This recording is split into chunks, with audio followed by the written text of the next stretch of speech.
Hi guys, and welcome back to my Afghan campaign. We're on day 51 now, as you can see, and Kazakhstan has arrived in Africa. He's managed to build an airport and he's been flocking over his units the last few days, so he's built himself up a lovely amount of stacks there. I basically have lost all of my stacks, as you can see from the schools on the map. I've got nukes and more nukes, and then cruise missiles from Australia. And eventually wiped out my stack. I'm just kind of having to rebuild a bit now. I am annexing Strasbourg. That should be done by tomorrow, so I'm going to start producing units from there so I can get a bit of a foothold around this VP site so we don't lose it. Australia's navy, as you can see, the blue radar contact worked its way up to the Balkan coast.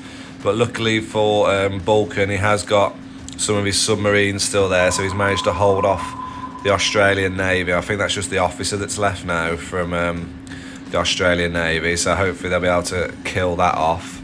As for Balkan, he's getting a nice little force together, as you can see here, on the west coast of Africa now, so hopefully he can start pushing his way down, because he's been taking out Venezuelan random units that have been sending up, and Canadian elite tanks and whatnot. He's also got another little group there that he's building together. But yeah, Kazakhstan's properly coming into Africa now, and he's absolutely flying through provinces. He's got great missile defense, as you can see. There's loads of anti-air battalions and whatnot to stop any missiles and aircraft. As for the Asia front, he's just kind of holding his position there now. I've asked him what he's up to. He's just going to hold his position because there's no units at all in Asia. So Australia seems to have gone all the way over to Africa now and just kind of abandoned that. As you can see here, all the missiles and nukes that Australia's been using on me, he's literally lost like 30 cities. He's down to 45 cities now.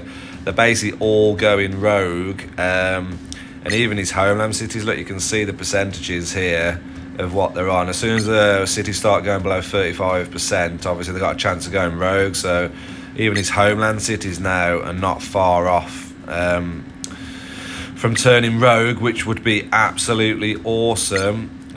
So we'll see if he still continues to use all of his nukes and missiles, or if he's going to have to actually fight some battles properly. I'm helping them along as well.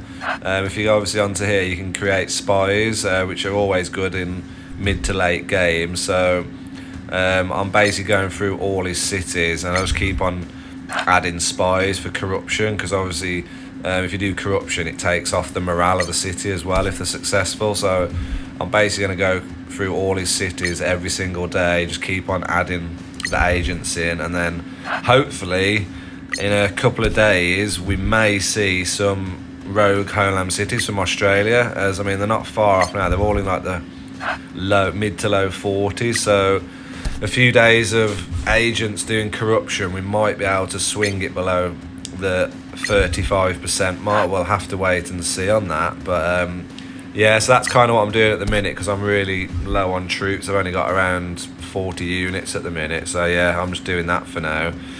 As for myself, I have managed to start researching my SAMs, so I'll be building those to help me out with air defense and missile defense. I've also got my choppers as well, as you can see. I'm starting to build a couple of choppers a day, so I'll have a nice tidy air force come the weekend.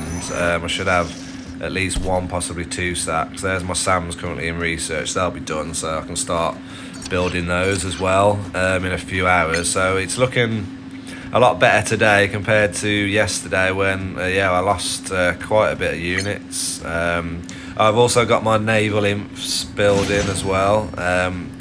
So yeah, once I get between 5 to 10 of those, I'm going to level them up as well to probably level 3 or 4, and then I'm going to start sending them over to Canada and just absolutely cause havoc over there. Fingers crossed. But yeah, as you can see, the rogue states are flying up the charts now, because they're just basically leeching off all the Australian cities that are turning rogue. John's obviously leapfrogged me because of his all the cities he's taken in Africa. The coalition, we can see here, we're literally only about 450 VP points behind them now. We were 900 at one stage, so we're literally clawing that back.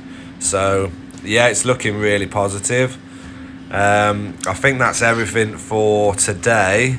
So if you like this video, give it a massive thumbs up. Please subscribe to the channel. I really do appreciate every single one of you that's subscribed, and take care. Catch you in the next one. Bye bye.